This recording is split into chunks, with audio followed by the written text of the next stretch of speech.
Howdy YouTube, today we're taking a look at the DC Direct Batman Reborn Two-Face Batman.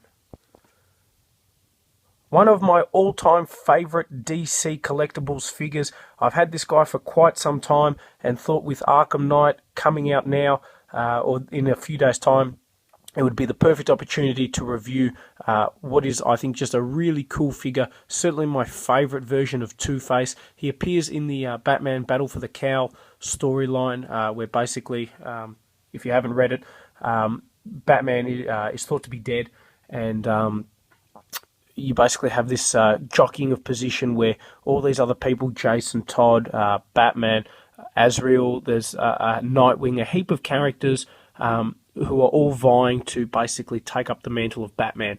Now, Two-Face doesn't actually dress up as Batman as such. It's more like a twisted dream that Robin has. So it's really cool that we actually got a figure of the Two-Face Batman, because it's such a great design, and it only appears for a short time, but it's one of my all-time favorite comic book style characters. So we'll get it opened up and hopefully give you guys a cool review. It does come in the older style DC Direct packaging. Obviously we see the Bat logo at the top there, Batman Reborn at the bottom, and then taking a look at the bottom there is a great shot. I'll bring it forward so you guys can see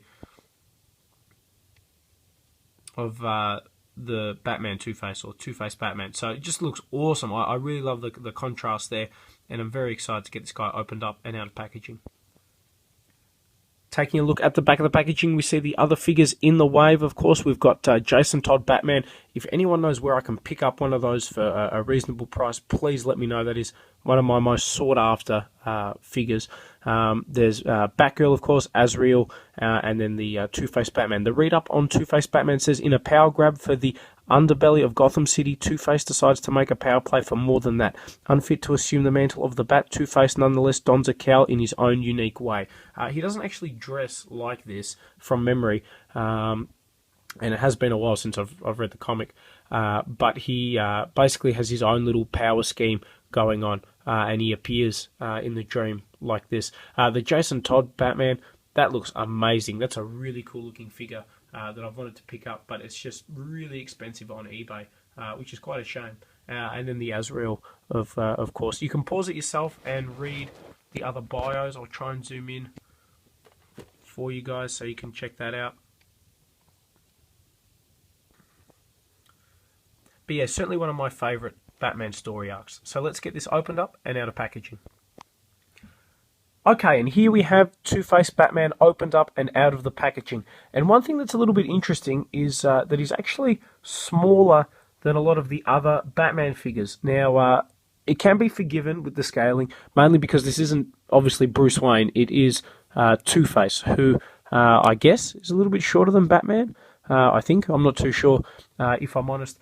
But a really nice looking figure, and already though I've got a few little gripes. I don't know how well it comes across, but the way his head is posed, it's looking down, and it's a real shame because you need to sort of angle him back, which looks, he's just cruising, in order to get a good pose out of him where you can see the face, and that's a real shame actually.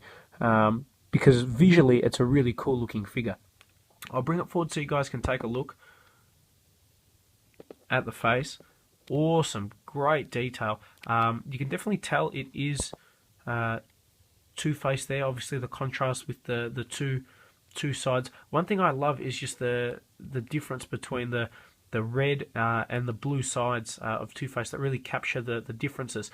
So starting across, obviously the eyes are different, and in the mouth, but the Bat logo, I really love that. On one side it's like the old school traditional Batman, and then the other side it's like a more menacing, scarier looking one. And then looking at the arms, one obviously is pretty plain. The other side has these like little spikes almost on the side there, which is really cool, really great to see.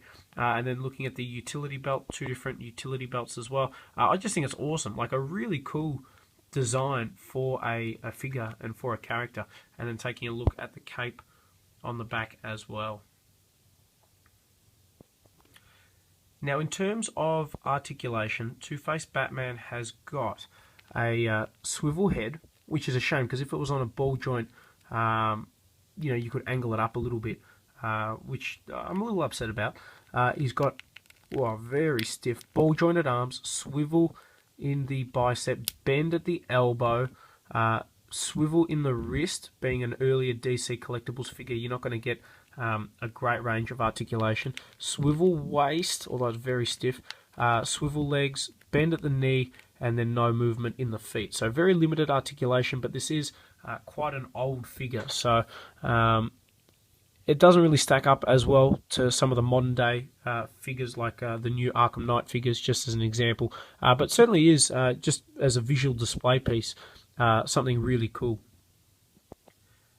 Now, Two-Face Batman comes with two accessories. The first is a handgun, which actually has some really nice details on it and looks pretty cool.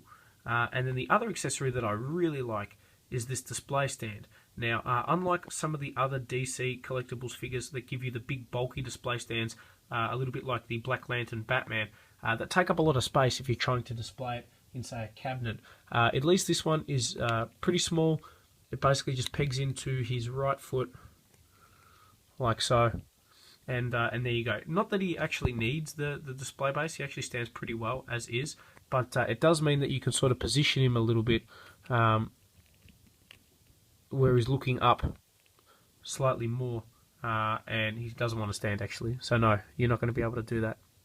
That's a real shame that he's angled down like that. A real shame. So overall, is it an amazing figure? Probably not. Visually, it looks really good, but probably the worst part for me is the face is just such a cool looking face, and you're not able to really get the extent of that. Like, check out the burn marks and even the eye, how twisted that looks. And it's a real shame because you lose that. You don't get to see that awesome face unless you sort of display him up a little bit higher, looking down. Which I'm not able to do. So it's a real shame about that. But the rest of the figure is really cool. Obviously, it comes with the coin here. And being an older figure, I guess you've got to be prepared to accept that you're not going to get as much movement and articulation as a lot of the newer stuff. But that doesn't bother me as much. It's more just the lack of the movement on the head. Other than that, though, really cool figure. He comes with a soft rubber cape. Great design. I love the design. I love the appearance in the comic book. If you can pick this guy up, I think he's pretty expensive on eBay.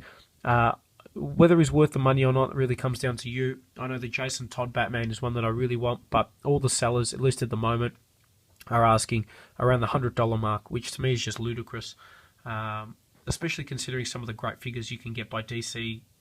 Not direct, but now it's been renamed Collectibles. And they're awesome figures, and they're around the $30 to $40 mark.